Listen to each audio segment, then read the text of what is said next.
என்னப்பா நீ? பண்ணையில வேலை இருக்குன்னு சொன்னாங்க. நீ தான் புதுசா வேலைக்கு வந்திருக்கியா? வேலை செய்யாம சும்மா உட்கார்ந்திருக்க. பணம் என்ன மரத்துலயா காய்க்குது? அங்க என்னடா பாக்குற? என்னையே கிண்டல் பண்றியா? உனக்கு சம்பளம் எவ்வளவு? 500 ரூபாங்க. இந்த 5000 ரூபாய் இதுல 10 நாள் சம்பளம் இருக்கு.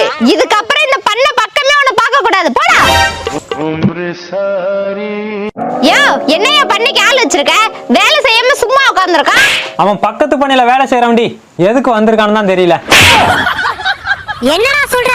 இவ 5000 கொடுத்துட்டாளே. 5000 ரூபாயா? என்ன கேட்காம எதுக்கு கொடுத்த? அண்ணா, உங்க பண்ணையில வேலை செய்யறான்ல, அவன்கிட்ட போனை கொடுங்க. தம்பி, அவனுக்கு இங்க வேலை செய்ய பிடிக்கலையா, அதான் உங்ககிட்ட வேலை கேட்டு வந்திருக்கான். என்னன்னு சொல்றீங்க? அவன் எதுக்கு வந்தான்னு நான் கேட்கலையா? இப்ப அங்கதானே இருக்கான். இல்லப்பா, ஊரே வேண்டாம், அவன் இப்பதான் கிளம்பி போனான்.